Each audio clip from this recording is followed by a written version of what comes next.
Herkese merhaba. Kanalıma hoş geldiniz. Bugün sizlere kız bebekler için farklı bir elbise hazırladım. Modelimi beğendiyseniz beğen butonuna basabilirsiniz. Yeni modellerimden haberdar olmak isterseniz kanalıma ücretsiz abone olup bildirimleri açabilirsiniz. Hazırladığım bebek elbisemiz 1-2 yaşa uygundur. 2 renk ip kullandım. Arka kısmında düz olarak siyah kullandım. 2 tane ilik açtım. Bu şekilde bir bebek elbisemiz oldu. Umarım beğenirsiniz. Yorumlarınızı bekliyorum. Dilerseniz hep birlikte yapımına geçelim. Evet, şimdi elbisemize başlayabiliriz. Bunun için 2 yumak siyah, 1 yumak beyaz kullandım. Renklerini de şu şekilde göstereyim. Bu beyazım. Bu da siyahım. Şimdi ipim bunda biraz ince olduğu için, bu ip biraz ince. O yüzden şiş numaramda 3,5 kullandım.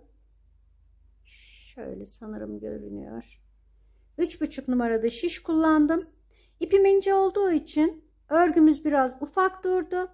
Ama videomun sonunda sizlere 4 numara şişle ördüğüm aynı modeli göstereceğim. Aradaki farkı orada bakarız birlikte. Şimdi örgümüze başlayabiliriz. Evet, şimdi siyah ipimizle 30 ilmek atalım. 1 2 3 4 5 6 30 ilmek atalım. Evet, şimdi 30 ilmeğimizi attık. Bir sayalım. 1 2 3 4 5 6 7 8 9 10 11 12 13 14 15 16 17 18 19 20 21 22 23 24 25 26 27 28 29 30 30 ilmeğimizi attıktan sonra buraya bir düğüm atalım ki açılmasın, çünkü beyaz ipimizi bağlayacağız. Şimdi beyaz ipimizi şu şekilde 26 ilmek atacak kadar ayarlayalım.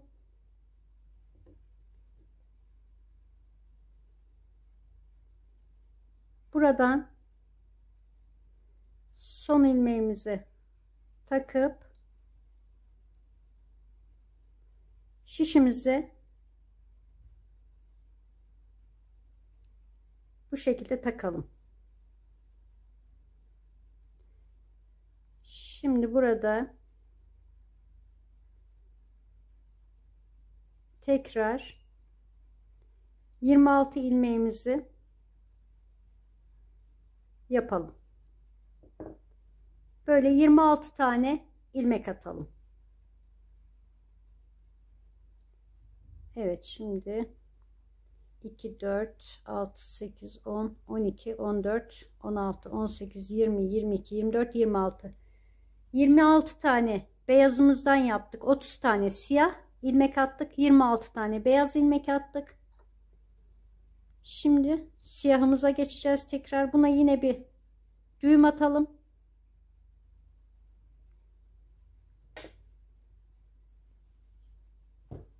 Diğer siyahımızı şöyle yine 30 ilmeğe yetecek kadar ikiye katlayalım. Şişimizin bu arkasından aldığımızda daha düzgün oluyor. Buradan şişin arka kısmından, yani şu kısımdan alarak ilmeğimizi takalım. Bakın böyle daha düzgün durdu. Önden aldığımızda birbirine giriyor çünkü. Arka kısımdan alalım tığımızla. Ve yine 30 ilmek yapalım. Bir 30 ilmek daha atalım. Evet, şimdi 30 ilmek buraya attık. 26 ortada var. 30 ilmek de bu tarafta var. Şimdi yine buraya düğümümüzü atalım.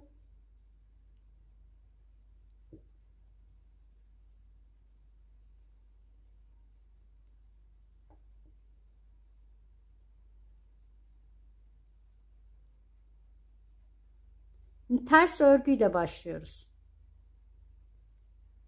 Şu şekilde.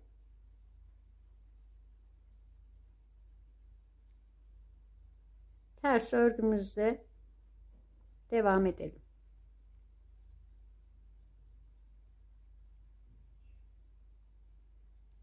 Şimdi şu beyaz kısma kadar bir gelelim. Şimdi beyaz ipimize geldik.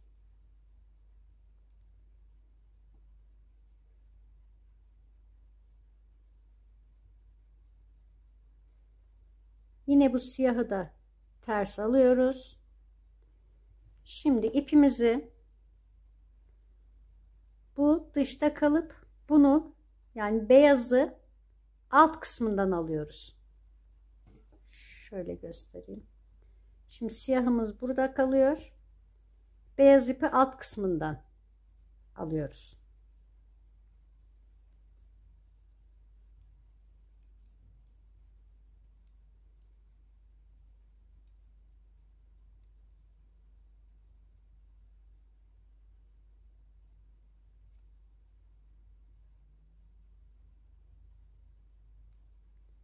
Beyazı aldıktan sonra bu siyahı birazcık çekelim.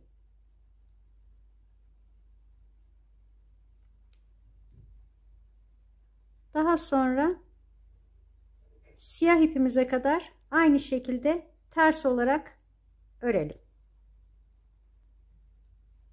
Evet, şimdi beyazı bitirdik. Yine siyah ipimize geçeceğiz.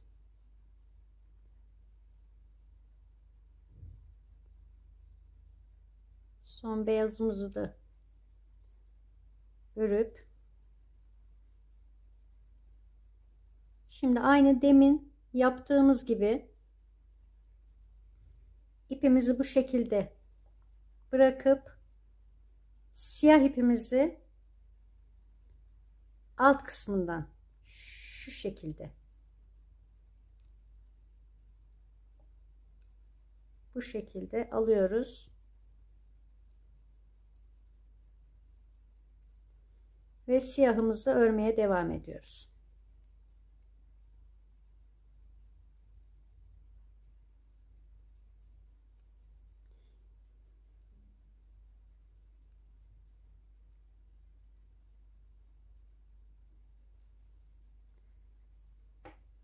Yine dediğim gibi bu şekilde biraz çekebilirsiniz. Düz giderken de düzeltebiliriz onları.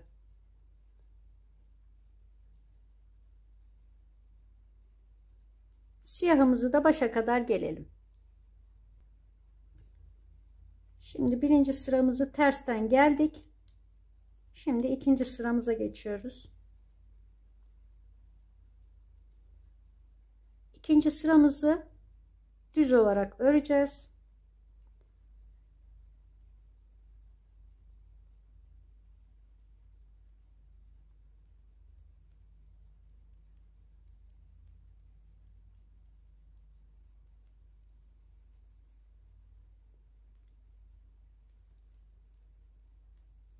Yine siyah ipimizi siyah, beyaz ipimizi beyaz olarak devam ettireceğiz.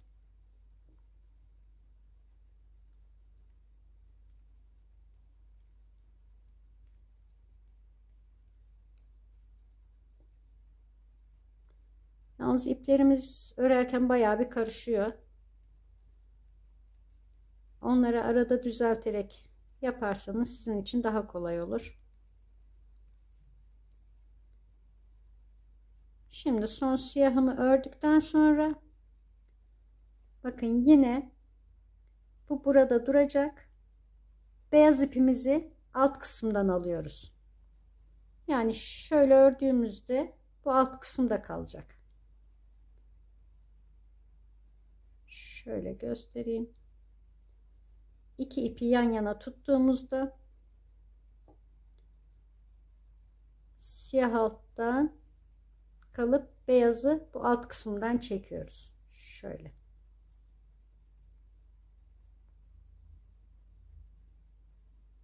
Yine örerek devam edeceğiz.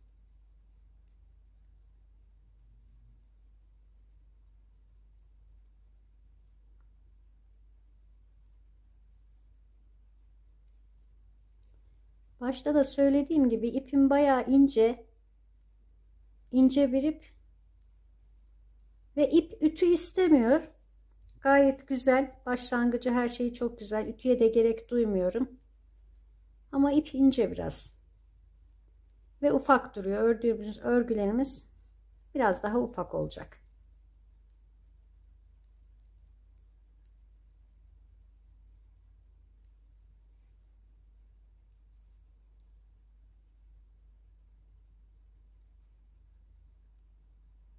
Şimdi beyazı bitirdik. Yine aynı işlemi yapacağız. Siyah ipimizi alttan geçirerek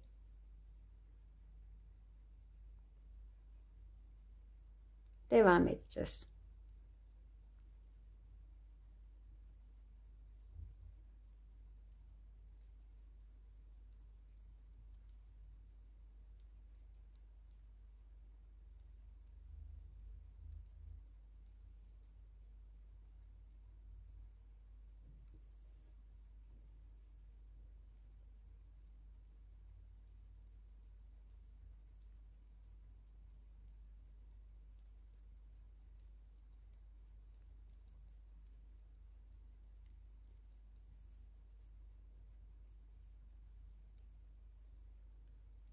İplerimizi ikiye ayırmak zorundayız.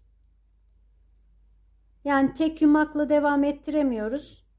Çünkü başlangıcı alttan arka kısımdan ip yürütemeyeceğimiz için bu şekilde bir ip bu tarafa bir ip bu tarafa bağlamış oldum. Daha sonra da göstereceğim.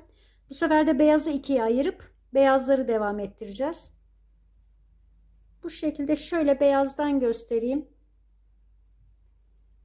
Şu an 1-2 sıra düz örgümüz oldu. Bunu bir 10 sıra örelim. Daha sonra kesimlere başlayacağız. Kenarlardan asla kesim yapmayacağız. Bu kısımlar bitene kadar 30 ilmek olarak kalacak. Sadece orta kısımdan keseceğiz. Bir 10 sıra örelim. Aynı dediğim gibi ipimizi bu şekilde böyle alttan her seferinde alttan alarak hem önde hem arkada ipimizi o şekilde yürüteceğiz. Bir 10 sıra örelim. Evet, 10 sırayı hazırladım ben. Şimdi beyazdan göstereyim. Siyahta sayması zor oluyor çünkü. Umarım görünüyordur. Şimdi en alttan başlayarak 1, 2, 3, 4, 5, 6, 7, 8, 9 şişimdekiyle birlikte 10 sıra tamamladım. Hiçbir işlem yapmadan 2 siyah ve 1 beyaz parça olarak başladık, ördük. Şimdi 10 sıra ördüm. Arka kısmını da göstereyim. Bakın bu şekilde arka kısmımızda devam ediyor.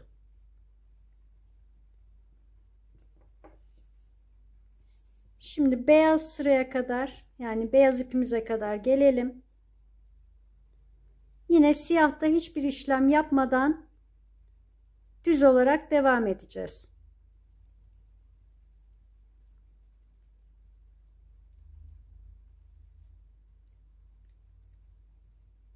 Beyaz ipimize kadar bir gelelim. Evet, beyaz ipimize geldik. Yine aynı şekilde beyaz ipi alt kısımdan alarak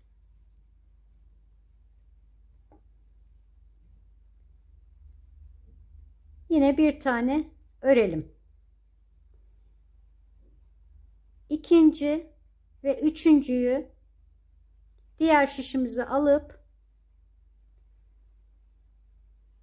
birbirinin üzerinden atlatarak bir kesimimizi yapalım. Şimdi burada kestim ve bunu tekrar örüyorum. Burada çok belirgin olmasını istemedim kesimin. O yüzden böyle üzerinden atlatarak yapıyorum. Tekrar devam edelim.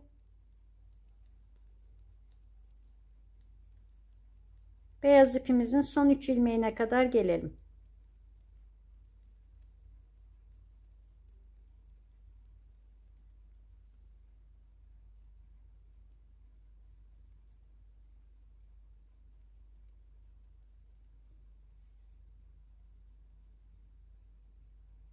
Son 3 ilmeğimize geldik. Yine 2 ilmeğimizi birbirinin üzerinden atlatıp şişimize takalım. Bir kesimde burada yapmış oldum ve örelim.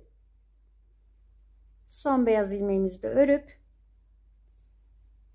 siyah ipimize geçelim.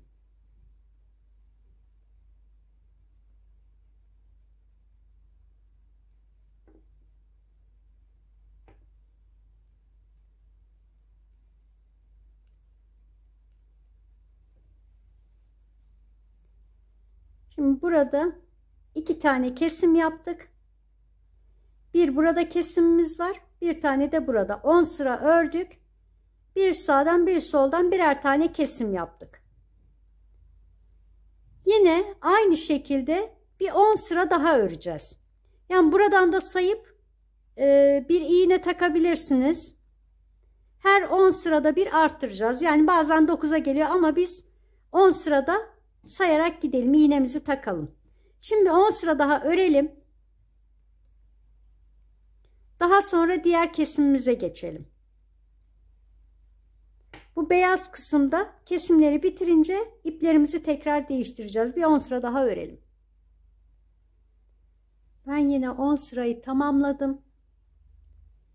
Burada 10 sıra örüp bir burada bir burada kesimimi yapmıştım. Şimdi şöyle yakından göstereyim. 1, 2, 3, 4, 5, 6, 7, 8, 9 şişimdekiyle 10. 10 sıra daha ördüm. Şimdi ikinci kesimimizi yapalım.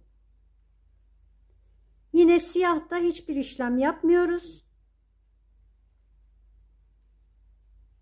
Siyah aynı şekilde 30 ilmek olarak devam edecek.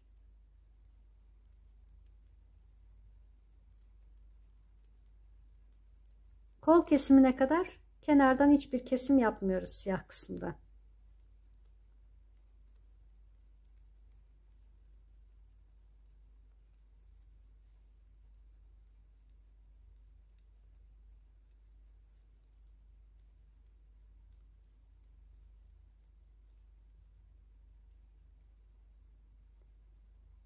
Şimdi beyazımıza geçelim.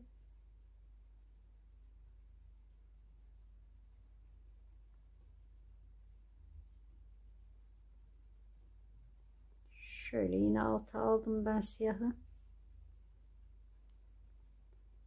Yine bir tane örüyoruz.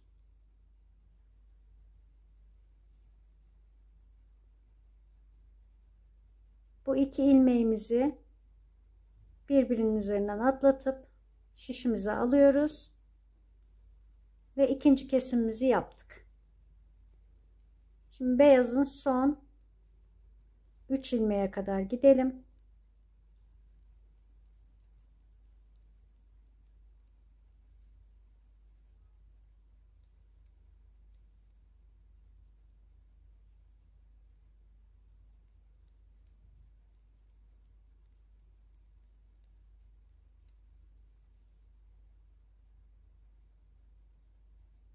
Yine 2 ilmeğimizi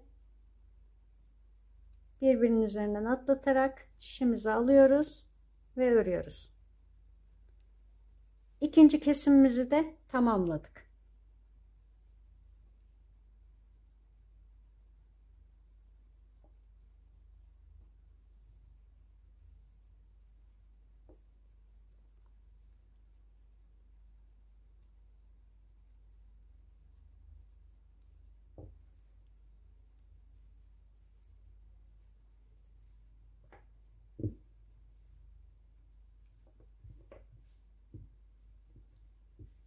Şimdi 10 sıra ördük. Birer tane buradan kesim yaptık. Bir 10 sıra daha ördük. Bir buradan bir buradan 2 kesim daha yaptık. Şimdi bu beyaz kısımda, bu parçada bir burada bir burada 2, yani 2 de bu tarafta 4 tane kesim yapmış olduk. 26 ilmekle başlamıştık. 2, 4, 6, 8, 10, 12, 14, 16, 18, 20, 22 ilmeğimiz kaldı. Şimdi bunu bir 10 sıra daha öreceğiz. 10 sıradan sonra iplerin yerlerini değiştireceğiz. Bir 10 sıra daha örelim. Evet, 10. sıramı tamamladım. Şu şekilde göstereyim. 1, 2, 3, 4, 5, 6, 7, 8, 9 ve 10. Bu şişimdekiyle 10. Burada iplerimi kestim. Şimdi iplerimizin renklerini değiştireceğiz. Beyazla başlayalım.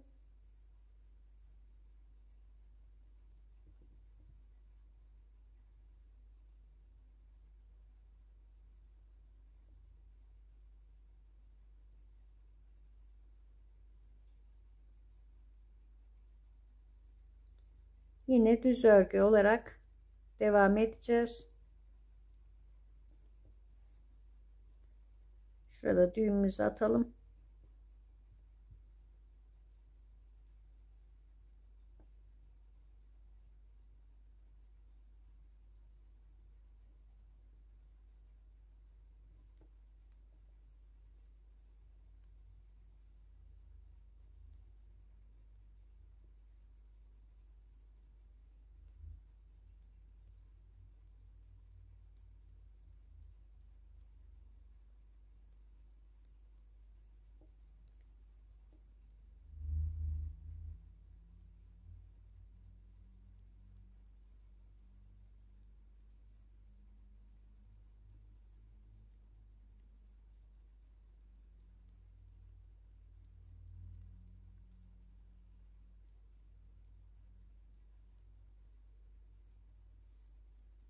Şimdi siyah ipimize geçelim.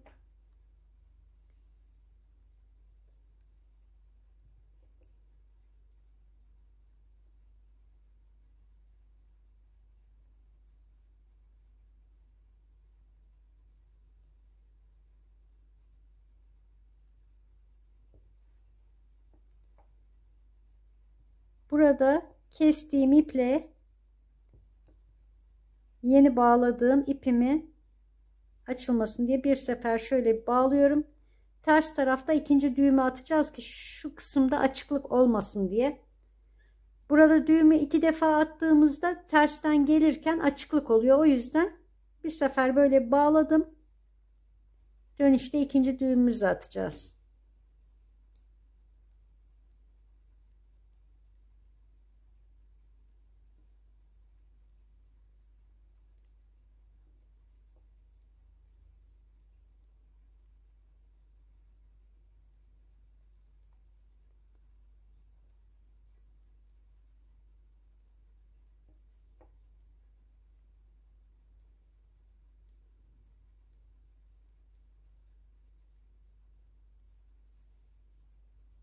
Şimdi tekrar beyaz ipimizi alalım.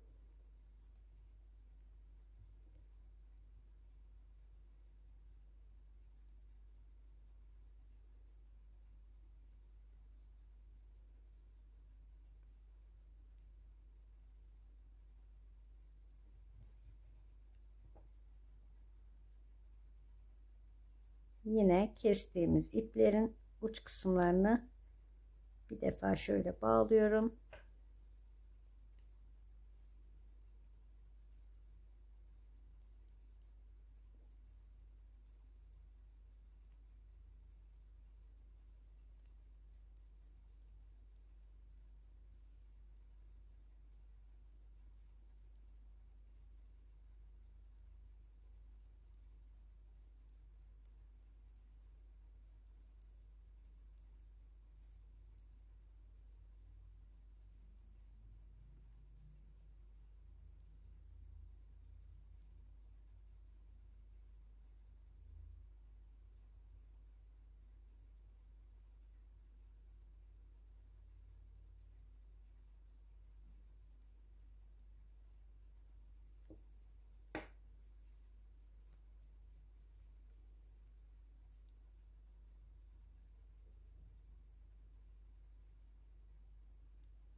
Evet.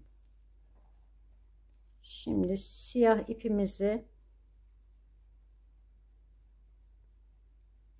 alttan alıp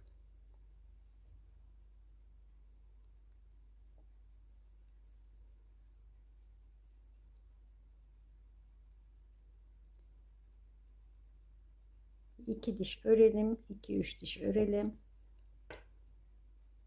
Şimdi buradaki bir düğüm atmıştık. Bunu mümkün olduğu kadar sıkalım ve ikinci düğümümüzü atalım. Bu alt kısmın açılmamasını sağladık.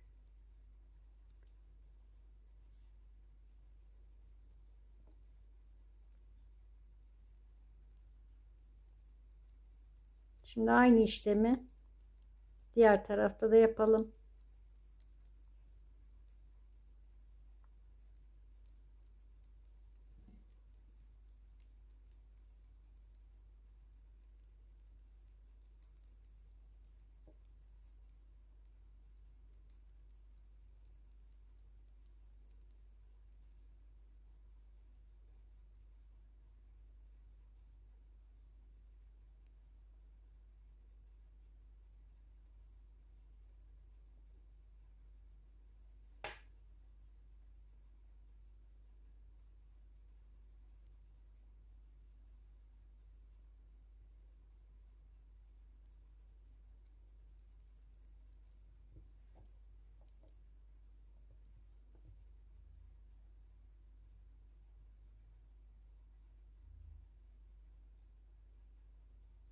Evet.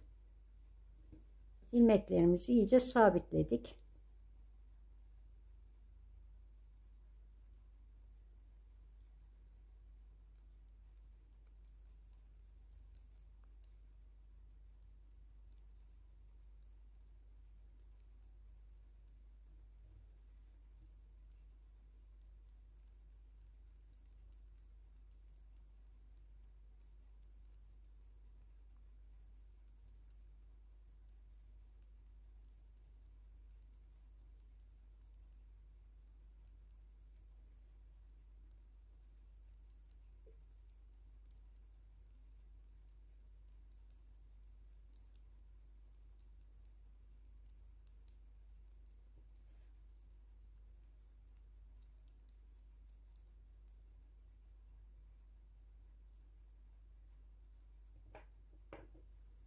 Şimdi ipimizin renklerini değiştirdik.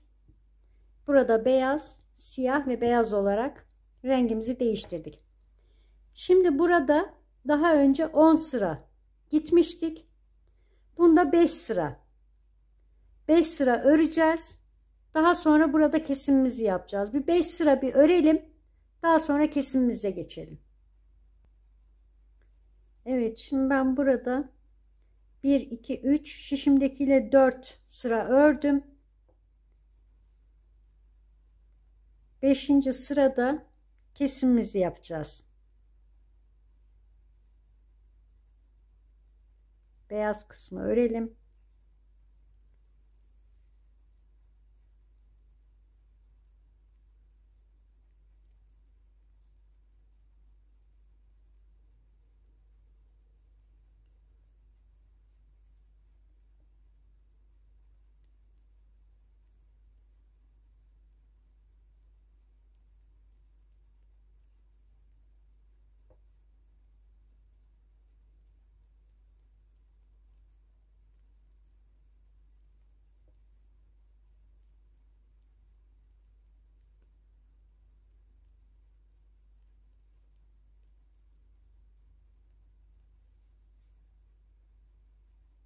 Şimdi siyah ipimize geçelim.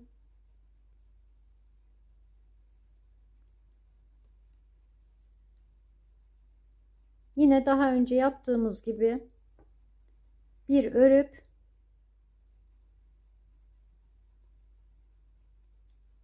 bir üzerinden atlatarak bir tane kesimimizi yapalım.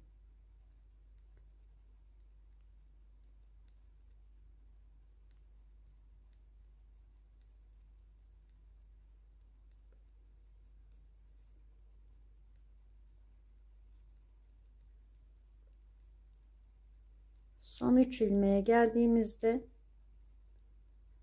yine bir kesim daha yapacağız.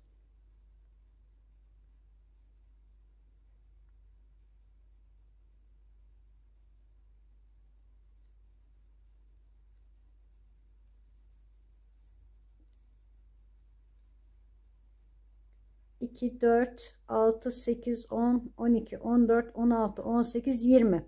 Şu an 20 ilmeğimiz kaldı. 26 ilmekti. 4 ilmek burada kestik. 2 ilmek de burada kestik. Bir sağdan bir soldan. Burada 20 ilmeğimiz kaldı. Şimdi yine beyaz ipimize geçip burayı toplamda 10 sıraya, artık burada bu kısımda bir tane arttıracağız. Burada 2 tane kesmiştik, pardon, 2 tane kesim yapmıştım. Burada bir tane kesim yaptım. Her iki taraftan birer tane. Artık bu siyahta kesim yapmayacağız. Bir 5 sıra daha örelim üzerine, toplamda 10 sıra olsun. Ondan sonra tekrar ip değiştireceğiz. Evet, ben 10. sıramı tamamladım. Şu beyazdan sayalım. 1, 2, 3, 4, 5, 6, 7, 8, 9 ve 10. 10 sıramı tamamladım. Burada 4 sıra örüp 5. sırada kesimimizi yaptık. Bir buradan bir buradan. Şimdi iplerimizi yine keseceğiz.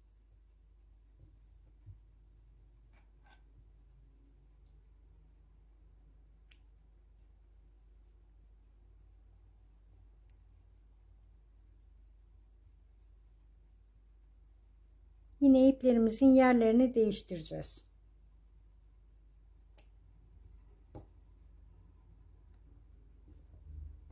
Evet, siyahımızla yine başlayalım.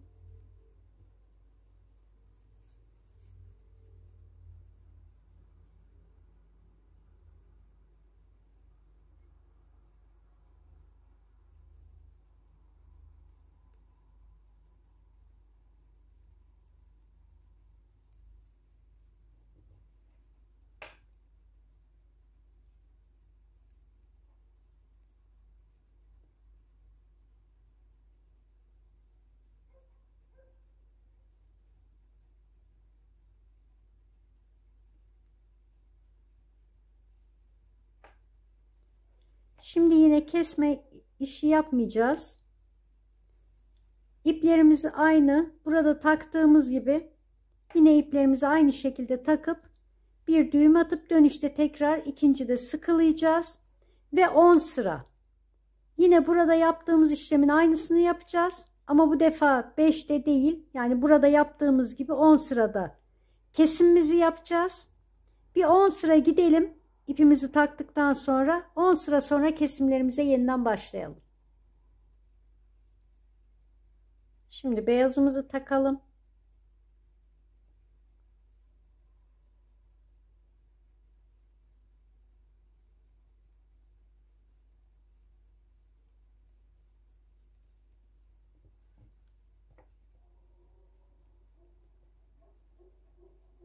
Kestiğimiz ipleri bağlıyoruz birbirine.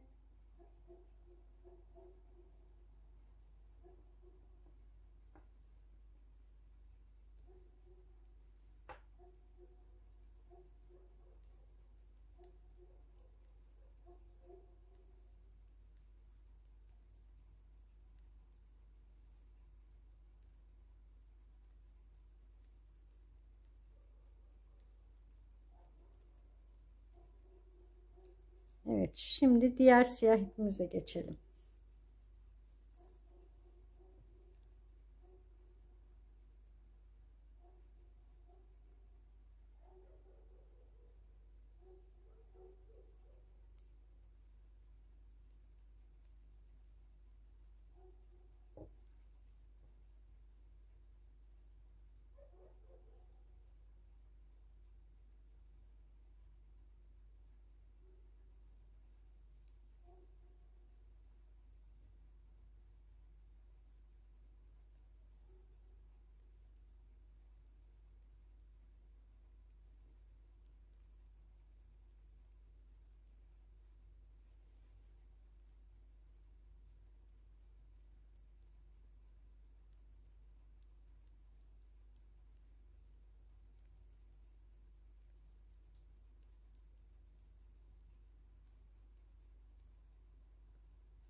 Evet, yine renk değişimimizi yaptık.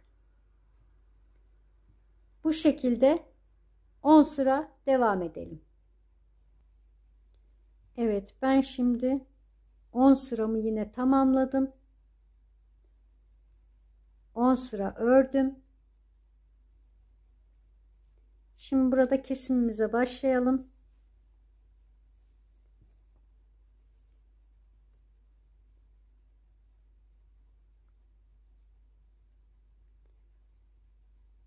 Burayı artık kol kesimine kadar ip değişimi yapmayacağız. Burada bir kesim daha göstereyim. Daha sonra kola kadar nasıl geleceğiz onu tarif edeyim.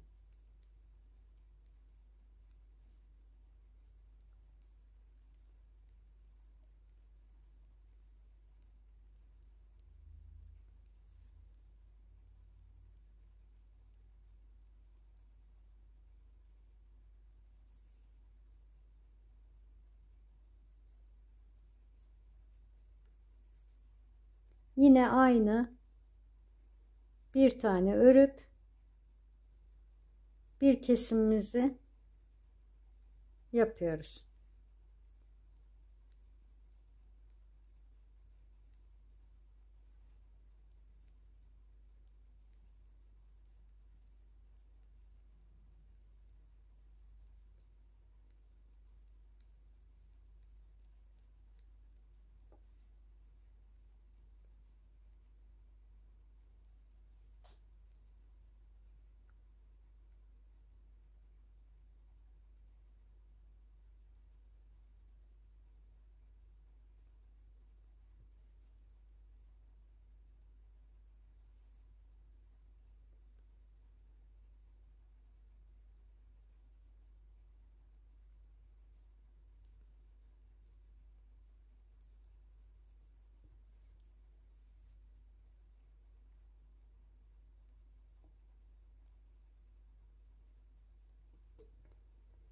Evet. Şimdi 1, 2, 3, 4 defa kesim yaptık. Yani 4 buradan, 4 buradan 8 tane kesim yaptık. Burada kalan ilmeğimiz 2, 4, 6, 8, 10, 12, 14, 16, 18. 18 ilmeğimiz kaldı. Bu beyaz kısım 8 ilmeğimiz kalacak. 8 ilmek kalana kadar kesim yapacağız. Her 10 sırada bir yanlardan birer tane keseceğiz. Her 10 sırada bir keserek bu kısmı bu şekilde getireceğiz. Bir 10 sıra örüp kesimimizi yapalım. 10 sıra örüp bu sayımızı 8'e kadar bir düşürelim. Daha sonra kol kesimini göstereceğim.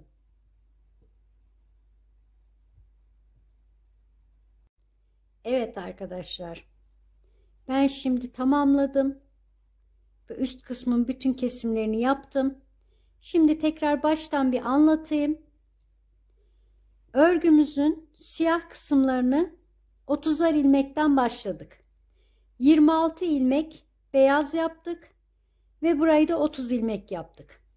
Bu 30 ilmek başladığımız kısımlar baştan sona kadar 30 ilmek olarak gitti. Burada 2 kesim yaptık. Bir burada, bir burada. Birer tane de burada 4 kesim yaptık ilk parçada. Daha sonra 5 sıra ördük. Bir kesim burada yaptık. İki taraftan da. Üst kısma geçtik. Burada da 1, 2, 3, 4, 5, 6 tane kesim yaptık. 6 tane de bu tarafta kesim yaptık. Şimdi yeniden ipimizi değiştireceğiz. Ben iplerimi yine kestim. Şu şekilde eğer ölçmek isterseniz 2,5 santim, 2,5 santim örerek de kesimlerinizi yapabilirsiniz. Yalnız bunların hepsinin arasında 10'ar sıra ördüm. Burada 5 sıra, yani burası ince olması için 5 sıra burada ördüm. Kesimimi yaptım. Üzerine 5 sıra daha ördüm. Burayı 10'a tamamladım.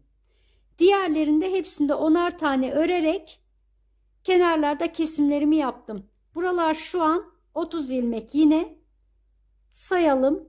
2, 4, 6, 8, 10, 12, 14, 16, 18, 20, 22, 24, 26, 28 ve 30. Burası 30 ilmek. Burayı 26 ilmek başlamıştık.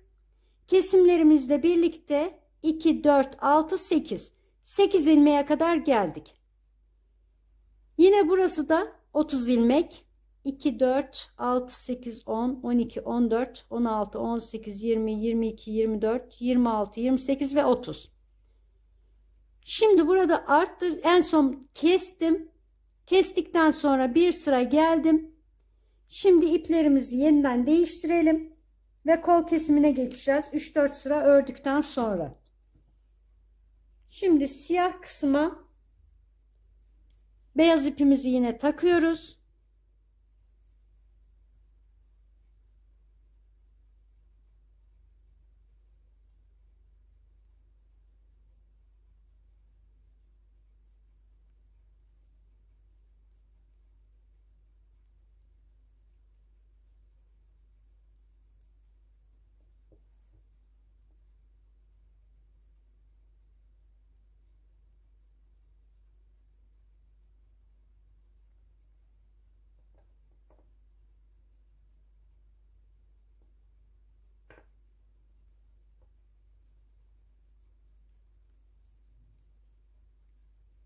Ve beyaz olarak devam ediyoruz.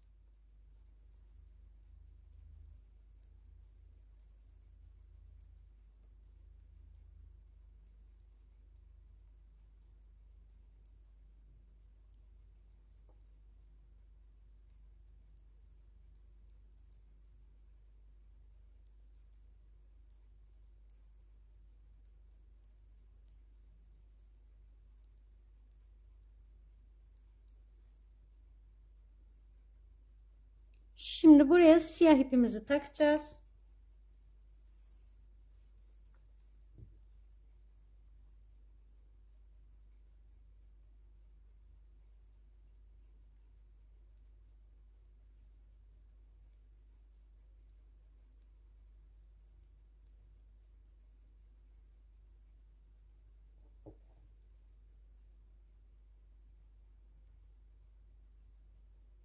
Bu kestiğimiz ipleri bağlayacağız. Buraya da yine beyazımızı bağlayıp bir 4 sıra gidelim. Ondan sonra kol kesimine geçeceğiz.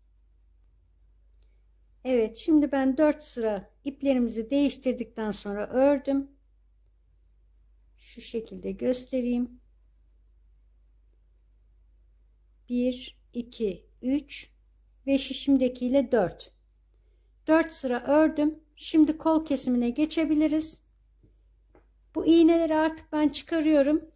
Bu şekilde sanırım anlatabilmişimdir. 1, 2, 3, 4, 5, 6, 7, 8, 9. 9 defa kesim yaptık. Bu sadece beyaz kısımdan, buradan siyahtan ve buralardan. Şimdi bu üst kısımda da kesimlerimizi yapacağız şurada. Önce bu kol kesimimizi yapalım. Evet, şimdi baştan 2 ilmeği tek seferde alarak bir tane kestik. Bir örüp bir üzerinden atlatarak ikinciyi kestik. Yine aynı şekilde üçüncüyü kestik. 3 ilmek kestik. Şimdi devam edip diğer başa kadar gelelim. Evet, şimdi terse döneceğiz. Kolun diğer tarafını keselim. 2 tane ilmek alarak tek seferde kestim. Bir tane örüp ikinciyi kestim. Bir tane daha ters örüp üçüncü ilmeğimi kestim. Evet, 3 ilmek de buradan kestim. Şimdi tekrar örgümüzün diğer tarafına geçelim. Buraya geldiğimizde ikinci kesimimizi yapalım.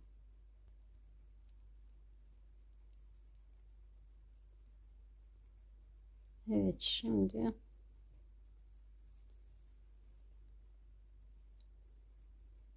burada 3 ilmek kesmiştik. Şimdi 2 tane keselim. Birini kestik.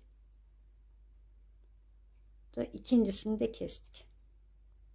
3 2 olarak kestik.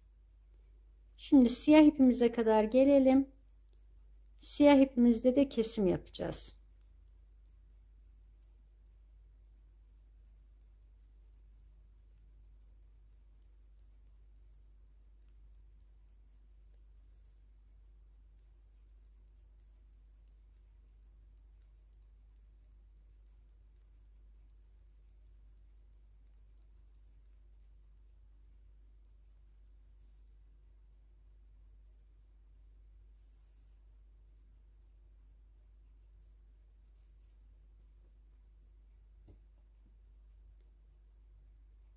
Şimdi buradan ilk ilmeğimizin ikisini birden alarak kesim yapalım.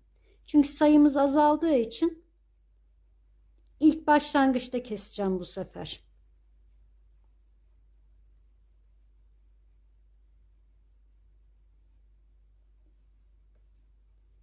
Bir tane de bu taraftan son iki ilmeğimizi alarak kesimimizi yaptık. Sayımızı 2, 4, 6'ya düşürdük. 8 ilmeğimiz vardı. 6 ilmeğimiz oldu şu an.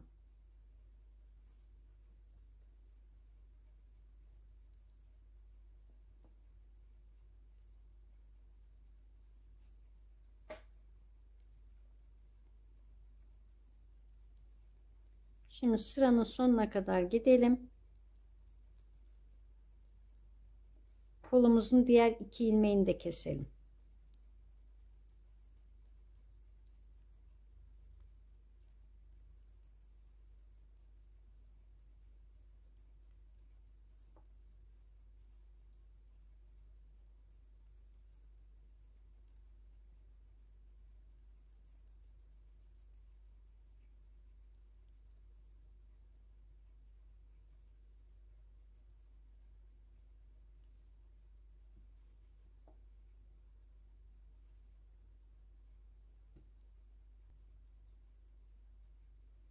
Şimdi iki ilmeğimizi tek alıyoruz. Bir örüp diğerinin üzerinden atlatarak bir kesim daha yapıyoruz. 3 2 olarak kestik.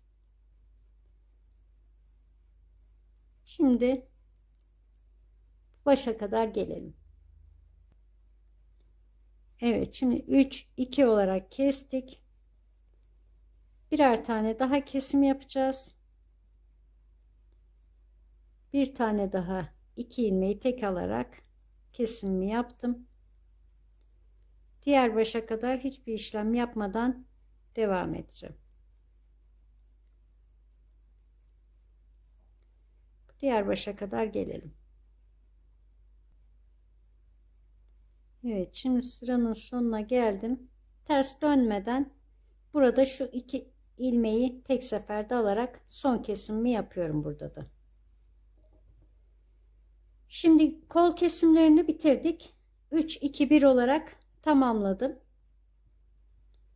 3 2 1 3 2 1 olarak tamamladım. Şimdi burada bir 2 3 santim bir örelim. Daha sonra ortadan bir kesimimiz daha olacak. Evet, şimdi ben bu kesimimizden sonra burada iki tane kesim yapmıştık. Şimdi kesimden sonra 2 santim ördüm. Şu şekilde göstereyim. 2 santim ördüm. Şimdi bir kesim daha yapacağız.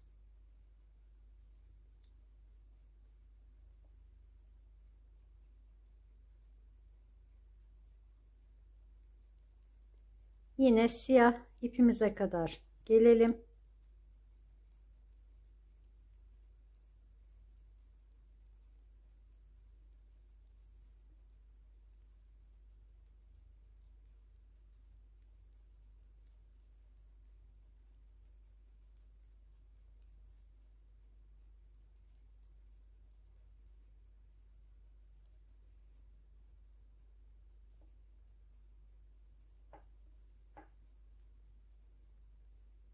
Yine demin yaptığımız gibi ilk 2 ilmeği tek seferde alarak kesimimizi yapalım.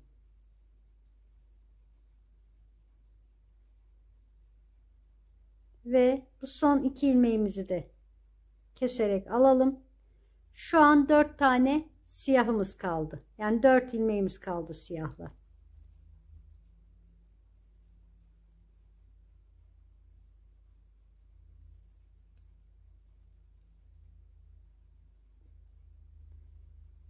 Bu şekilde yine bir 2 santim kadar bir daha örelim.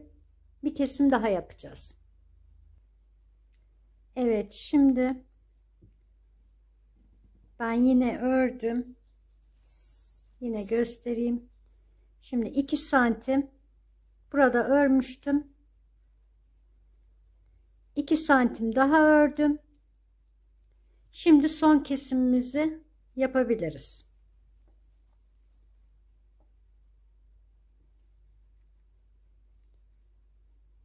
Yine siyaha kadar gelelim.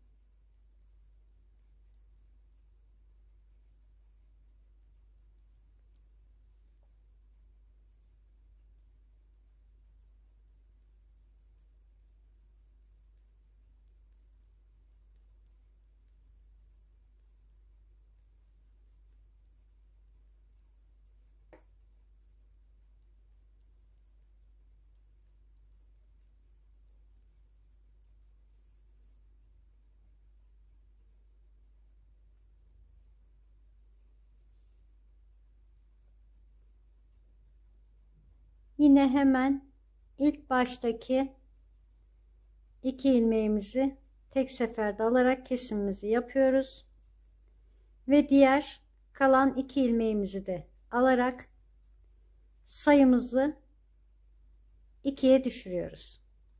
Burası artık 2 tane olarak devam edecek.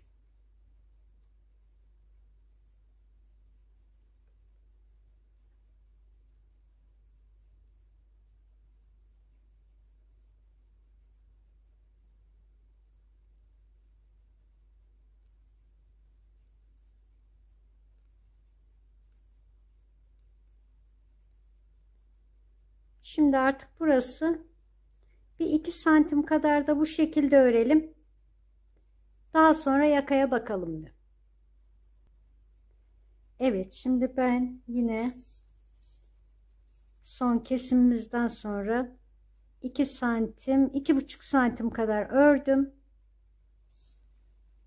Toplamda 8 santim. 8 santim az bir şey geçiyor. 8 santim kadar ördüm. Şimdi yaka kesimine geçelim.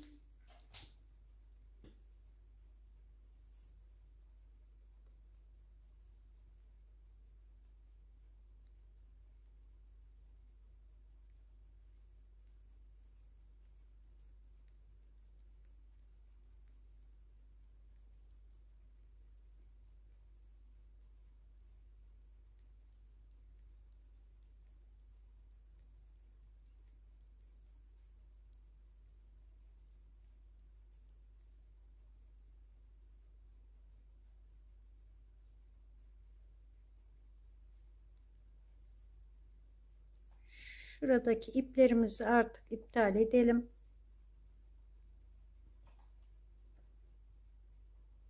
Bu 2 ipi kesip birbirine bağlayalım.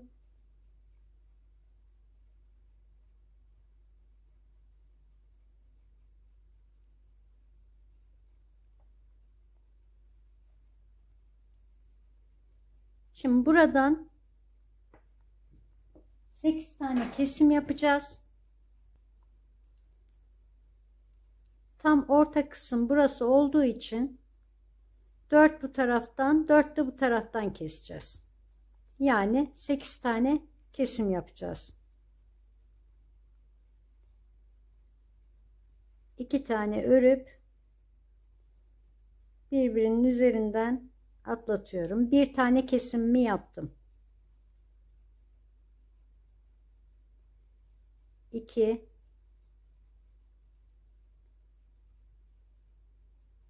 3,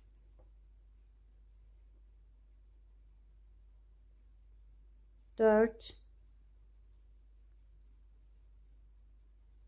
5,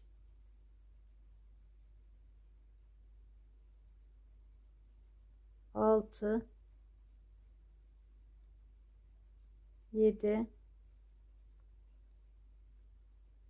ve 8.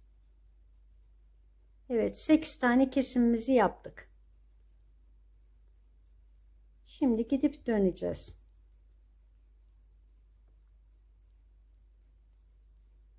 Şimdi gidip kestiğimiz kısma kadar tekrar gelelim. Evet, şimdi 8 tane kesmiştik. 2 ilmeği tek seferde alıp bir kesimimizi yapalım. Bir tane daha keselim. 2, bir tane daha keselim. 3. 3 kesim daha yaptık. Yine gidip dönelim.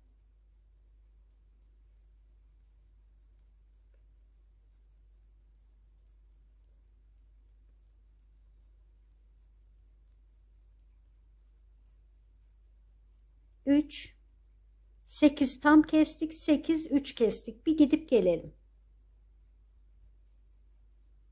Evet, şimdi kestiğimiz kısma geldik.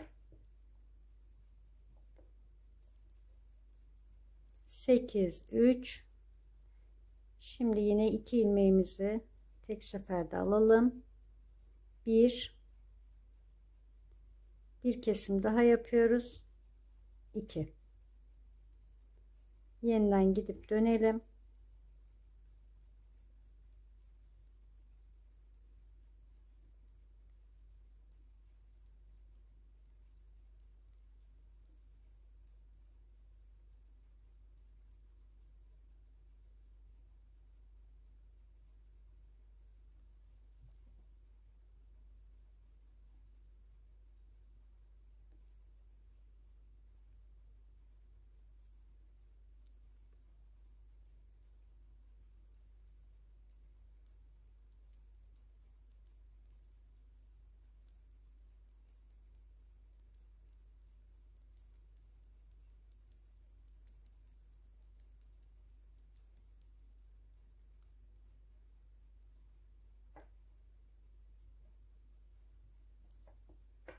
Şimdi yine 2 ilmeği tek alarak bir tane kesiyoruz ve bir tane daha ikinci kesimimizi de yaptık.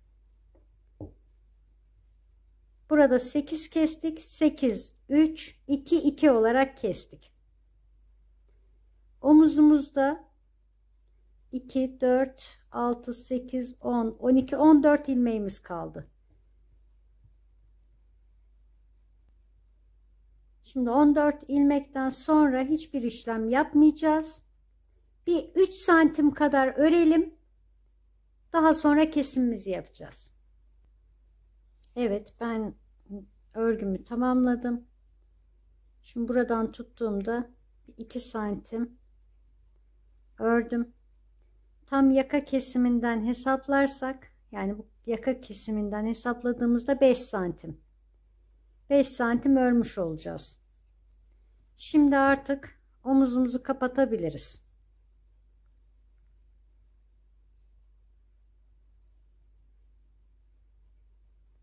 Tamamen bütün ilmekleri keserek kapatıyoruz.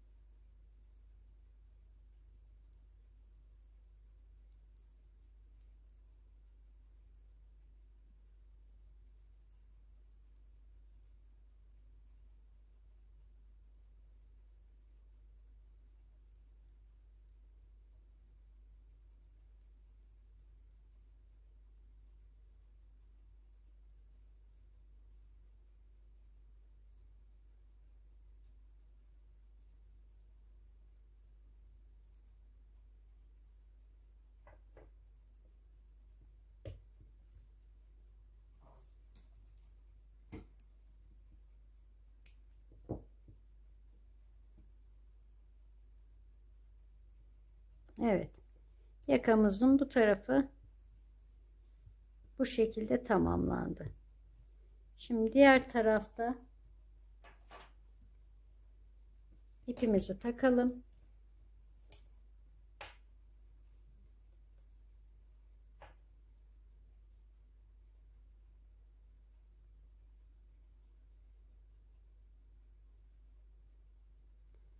Şöyle tersten takalım. İlk kesimimizi buradan başlayalım. 2 ilmeği tek seferde alalım. Bir tane kestik. Şimdi tersten örerek bir diğerinin üzerinden atlatıp ikinci ilmeğimizi kestik. Bir tane daha üçüncü ilmeğimizi kestik. 3 tane ilmek kestik. Ortada çünkü 8 tane kesmiştik. 4 bu tarafa 4 bu tarafaydı. Şimdi 3 tane kesip gidip tekrar dönelim. Tekrar bu kestiğimiz kısma kadar gelelim.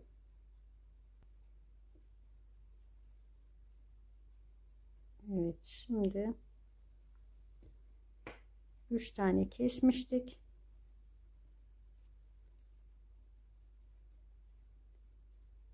Şimdi 2 ilmeği tek seferde alıyoruz. Bir tane kestik. Bir tane daha alıyoruz. 2 tane kesmiş olduk. Yani 3 2 kestik.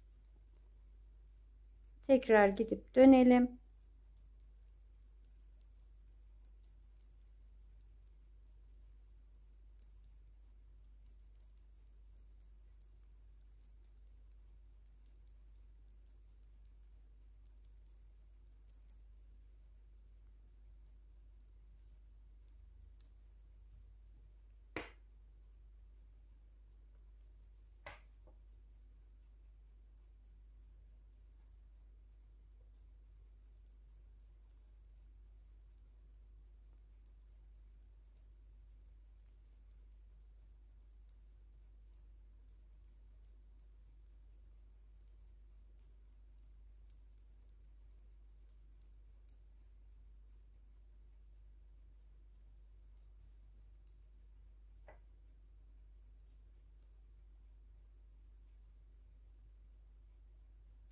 Şimdi yine şu 2 ilmeğimizi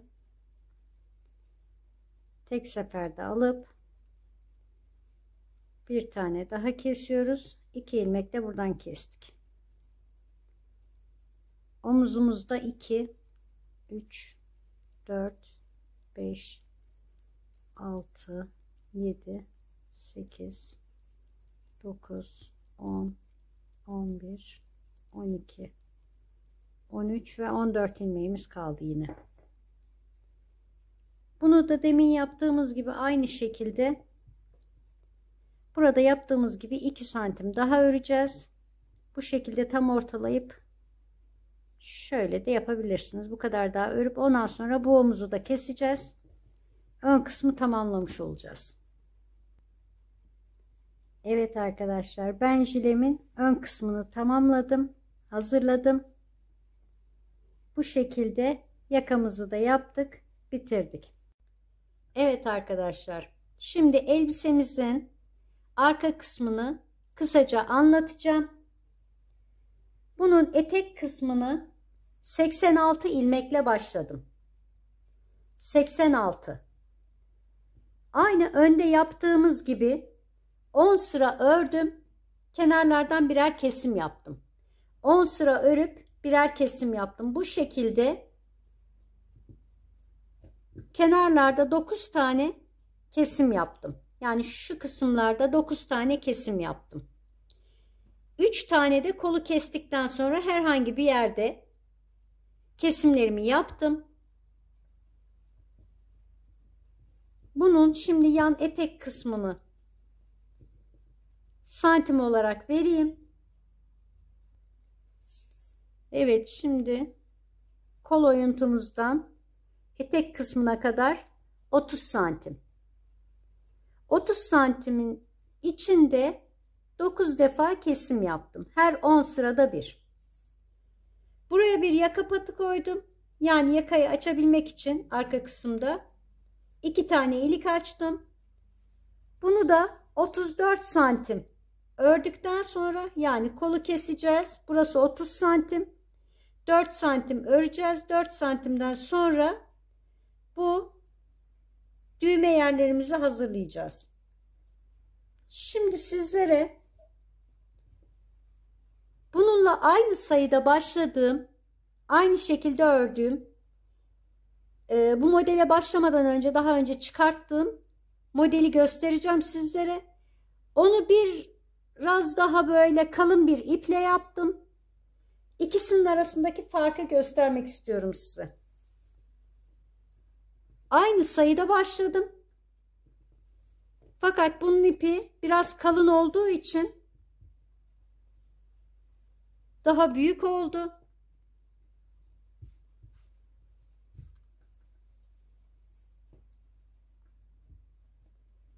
İpiniz ince olursa üstteki siyah gibi 1-2 yaşa uygun,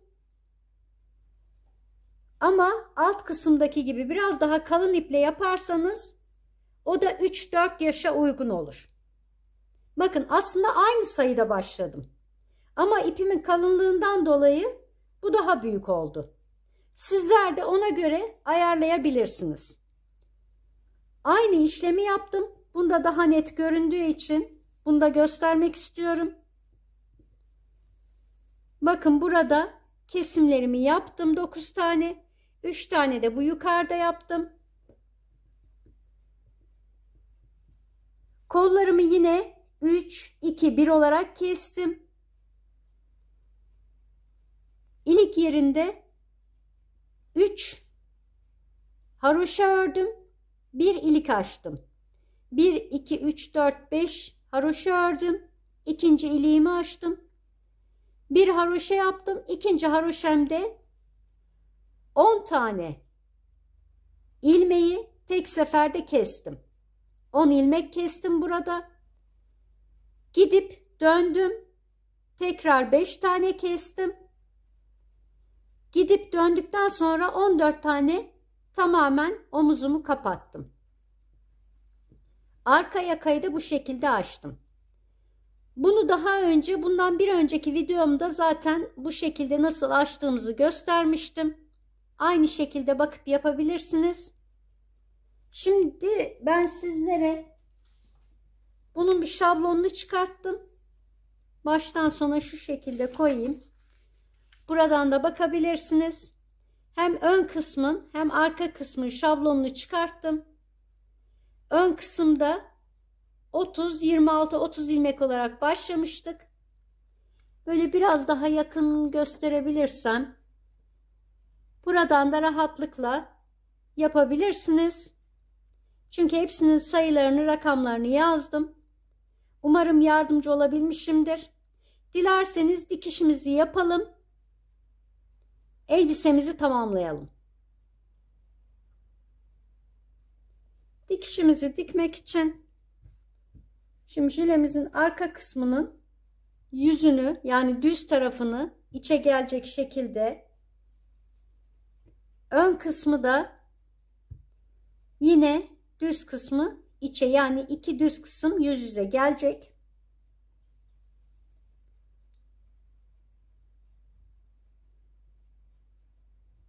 Bu şekilde dikişimizi yapalım.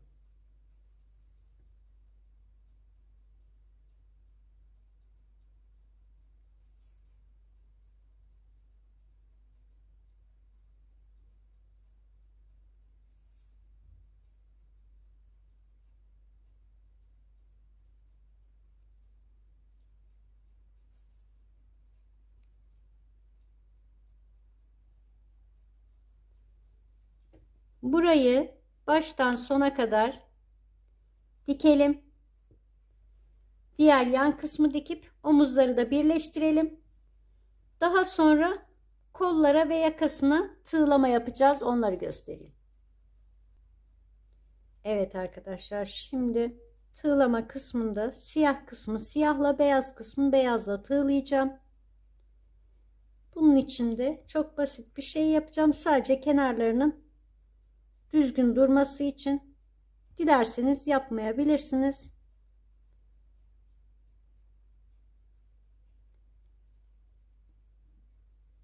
Şimdi 3 zincir çekiyorum. Bu baştaki ile 4 tane. 4 zincirimizi çekip batıp tek seferde çekiyorum. 4 zincir çekip batıyorum.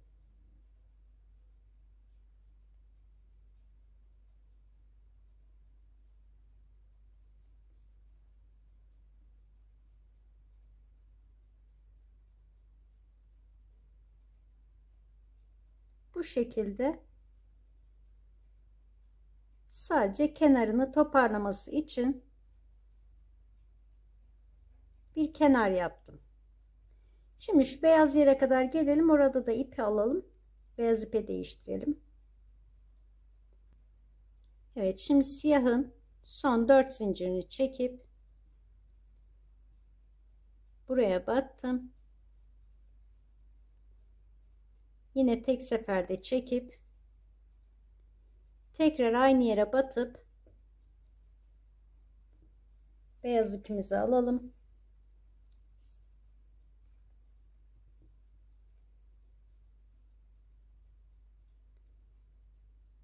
Çekerek tek seferde diğer zincirden geçirelim. Yine 4 zincir çekelim. Aynı şekilde devam edelim.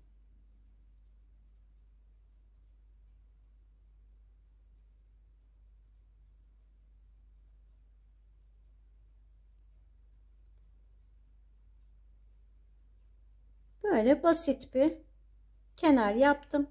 Yakada da göstereyim bu şekilde. Dediğim gibi dilerseniz yapmayabilirsiniz. Dilerseniz de bu şekilde yapabilirsiniz ya da daha farklı şekiller yapabilirsiniz. Şimdi ben burayı da bitireyim. Daha sonra elbisemizin bitmiş halini hep birlikte görelim. Evet arkadaşlar, ben kenar tığlamalarını da bitirdim.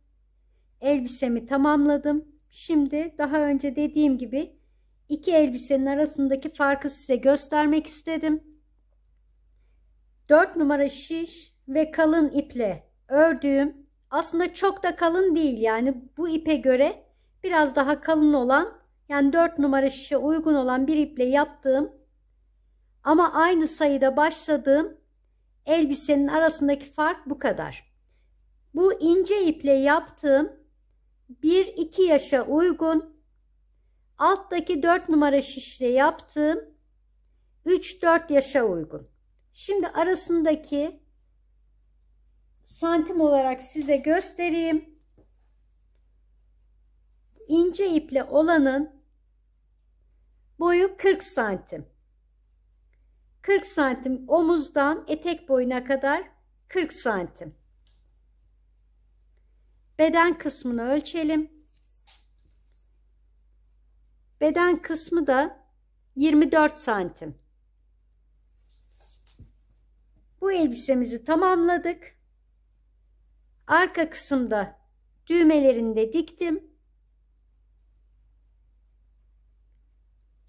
Bu şekilde. Şimdi bu 4 numara şişle yaptığımı ölçelim. Bunun da omuzdan etek boyuna kadar 44 santim. Şu şekilde göstereyim. 44 santim. Beden olarak ölçelim. Beden de 28 santim. Bunu da aynı şekilde hazırladım.